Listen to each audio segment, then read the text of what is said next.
Hello friends, welcome to my channel. તો friends, આજે આપણે બનાવીશું વરસાદની સિઝનમાં ખાવાની મજા પડે એવા ચટપટા અને ક્રિસ્પી મિની સમોસા, જે ખાવાની ખૂબ જ મજા આવે છે. એમાં જો વરસાદની સિઝન હોય, વરસાદ આવી રહ્યો ને ગરમા ગરમ સમોસા મળી જાય તો કંઈક અલગ જ વાત છે. તો ચલો ફ્રેન્ડ્સ, વિડીયો સ્ટાર્ટ કરીએ. અને હા ફ્રેન્ડ્સ, વિડીયો સ્ટાર્ટ કરતાં પહેલાં તમને રિક્વેસ્ટ છે કે તમે મારી ચેનલ ઉપર નવા હોય અને ચેનલને હજી સુધી સબસ્ક્રાઈબ ના કરી હોય તો નીચે રહેલા સબસ્ક્રાઈબ બટન ઉપર ક્લિક કરી દેજો અને સાથે રહેલા બેલ આઇકનને પણ પ્રેસ કરી દેજો. સબસ્ક્રાઈબ કરવું બિલકુલ ફ્રી છે. તો હવે અહીંયા મેં ચટપટા સમોસા બનાવવા માટે લઈ લીધો છે 1.5 કપ જેટલો મેંદો. હવે એની અંદર આપણે સ્વાદ પ્રમાણે મીઠું એડ કરી દઈશું અને થોડા એવા મેં કાળા તલ લીધા છે, એને એડ કરી દીધા છે. તમારી પાસે ન હોય તો વ્હાઈટ તલ પણ એડ કરી શકો છો. અને આપણે મોણ માટે ઘીનો ઉપયોગ કરીશું, તેલનો ઉપયોગ નહીં કરીએ. ઘીથી સમોસા એકદમ ક્રિસ્પી બને છે. તો અહીંયા મેં 2 ચમચી જેટલું ઘી એડ કરી દીધું છે અને સરખી રીતે મિક્સ કરી દઈશું મેંદા સાથે.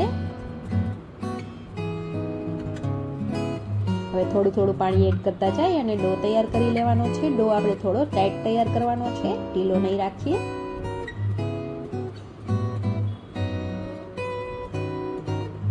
તો આ રીતે આપણે ડો તૈયાર કરી લઈશું. તો ડો આપણો અહીંયા તૈયાર છે. હવે ઢાંકી અને આપણે થોડી વાર માટે એને રેસ્ટ આપી દઈશું. હવે અહીંયા પેનમાં આપણે પહેલાં તો મસાલો બનાવી લઈશું. તો અહીંયા મેં 1 ટેબલ સ્પૂન જેટલું ઓઇલ લઈ લીધું છે.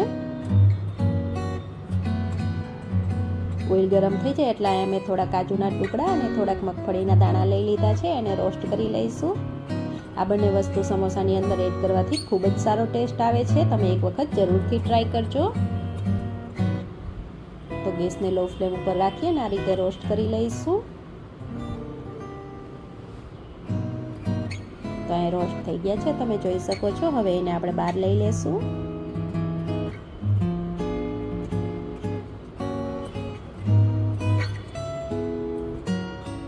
હવે એ જ તેલની અંદર આપણે બાકીનો મસાલો તૈયાર કરી લઈશું. તો અહીંયા મેં આદુ અને મરચાંની પેસ્ટ લઈ લીધી છે, એને થોડી આ રીતે સાતળી લઈશું.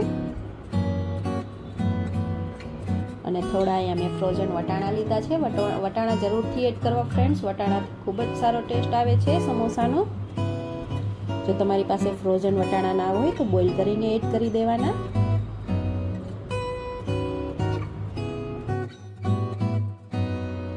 તો વટાણા થોડા સોફ્ટ થઈ જાય ત્યાં સુધી આપણે એને આ રીતે સાતળી લઈશું. સ્વાદ પ્રમાણે હવે મીઠું એડ કરી દીધું છે મેં અહીંયા. થોડો એવો આમચૂર પાવડર એડ કરીશું, જેથી ચટપટો ટેસ્ટ આવશે સરસ આપણા સમોસાની અંદર. થોડું એવું લાલ મરચું એડ કરેલું છે મેં, થોડું ધાણા જીરું પાવડર અને થોડી એવી હળદર એડ કરી દઈશું.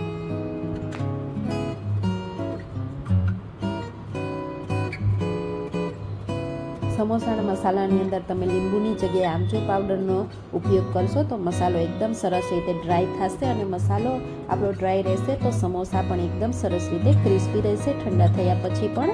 હવે અહીંયા મેં આલુને બોઇલ કરીને રાખ્યા હતા, એને એડ કરી દઉં છું.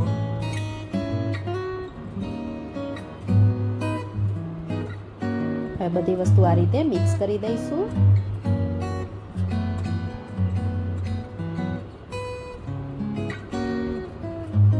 મસાલો સરસ રીતે મિક્સ થઈ ગયો છે, તમે જોઈ શકો છો. હવે એની અંદર આપણે અહીંયા થોડો ગરમ મસાલો એડ કરી દઈશું. અને જે આપણે મગફળીના દાણા અને કાજુના ટુકડાને શેકીને રાખ્યા હતા એને પણ એડ કરી દીધા છે. અને લીલા ધાણા ભાજી એડ કરી દીધા છે મેં.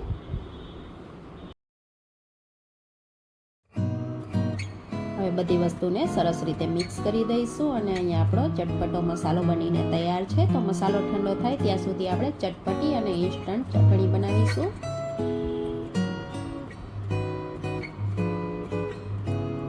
તો ચટણી બનાવવા માટે મેં એક પેન લઈ લીધી છે અને એની અંદર આપણે ગોળને એડ કરી દેવાનો છે. ગોળની જગ્યાએ તમે ખાંડનો પણ ઉપયોગ કરી શકો છો, પણ ગોળ છે એક હેલ્ધી ઓપ્શન છે, તો મેં એક ગોળ એડ કર્યો છે. હવે સાથે આપણે પાણી એડ કરી દઈશું અને બંને વસ્તુ આ રીતે મિક્સ કરી દઈશું. ગોળ ઓગળે ત્યાં સુધી ચલાવી લઈશું. આપણે બહારથી જે ચટણી સમોસા સાથે આવતી હોય એ ખાંડમાં બનાવેલી હોય છે. હવે એની અંદર મેં 1 ચમચી જેટલો આમચૂર પાવડર એડ કરી દીધો છે. અને 1 ચમચી કોર્નફ્લોર એડ કરી દઈશું અને થોડું કાશ્મીરી લાલ મરચું એડ કરી દેવાનું છે અને સ્વાદ પ્રમાણે થોડું નમક એડ કરી દઈશું. બધી વસ્તુને સરખી રીતે મિક્સ કરી દઈશું. આ ચટણી બનતા ખૂબ જ ઓછો સમય લાગે છે, 5 મિનિટમાં બનીને તૈયાર થઈ જાય છે, તમે જોઈ શકો છો. હવે બધી વસ્તુ મિક્સ થઈ ગયા પછી આપણે એને ગેસ ઉપર લઈ લેશું અને કન્ટિન્યુઅસલી ચલાવતા જઈશું. આ રીતે 2 જ મિનિટમાં ચટણી ઉકળવા માંડશે અને એકદમ ઘાટી થઈ જશે અને કલર પણ ચેન્જ થઈ જશે. તો અહીંયા તમે જોઈ શકો છો સરસ ઘાટી થવા માંડી છે અને કલર પણ ચેન્જ થઈ ગયો છે.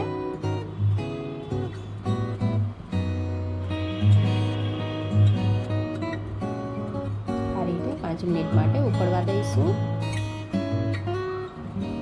તો અહીંયા ચટણી આપણી બની ગઈ છે, તમે જોઈ શકો છો. હવે થોડા મેં અહીંયા વોટરમેલન સીડ લીધેલા છે એને એડ કરી દઉં છું.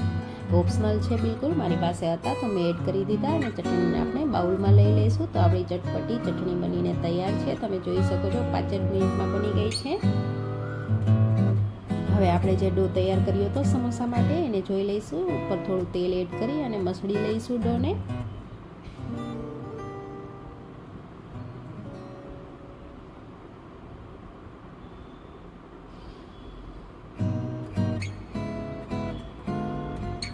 ડો આપણો સરસ રીતે મસળાઈ ગયો છે. તો હવે નાના નાના લુવા બનાવી લઈશું.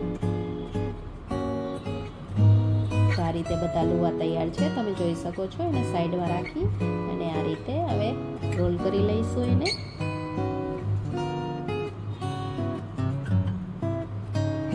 તો આ રીતે લંબગોળ શેપમાં આપણે વણવાના છે. સમોસા નાના નાના બનાવવાના છે, તો આપણે પૂરી સાઈઝના બનાવશું રોલ. તો હવે આ રીતે વચ્ચેથી કટ કરી અને મસાલો એડ કરી દઈશું.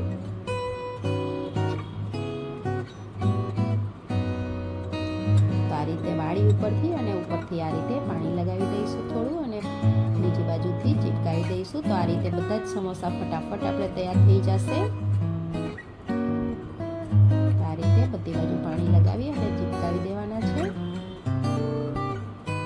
આ રીતે બધા જ સમોસા ફટાફટ વણી અને આપણે તૈયાર કરી લેવાના છે, તમે જોઈ શકો છો. તો અહીંયા બધા સમોસા મેં ભરી લીધા છે, તમે જોઈ શકો છો. હવે અહીંયા તેલ ગરમ કરી લીધું છે મેં. તો તેલ આપણે મીડિયમ રાખવાનું છે, બહુ હાઈ ફ્લેમ ઉપર નથી તળવાના સમોસાને આપણે. અને તેલને પણ ઓછું ગરમ રાખવાનું છે, એકદમ હાઈ નથી ગરમ કરવાનું. એકવારમાં જેટલા સમોસા આવે એડ કરી દઈશું.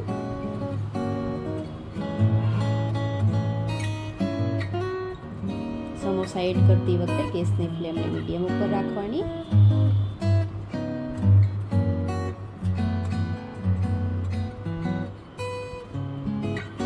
હવે આ રીતે ગોલ્ડન બ્રાઉન થાય ત્યાં સુધી આપણે ફ્રાય થવા દઈશું લો ફ્લેમ ઉપર.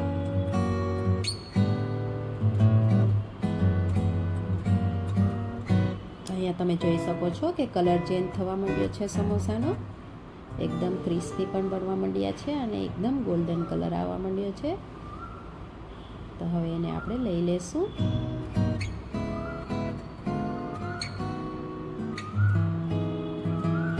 તો આ સમોસા આપણા તળાઈ ગયા છે, તમે જોઈ શકો છો. તો એને આપણે પ્લેટમાં લઈ લેશું.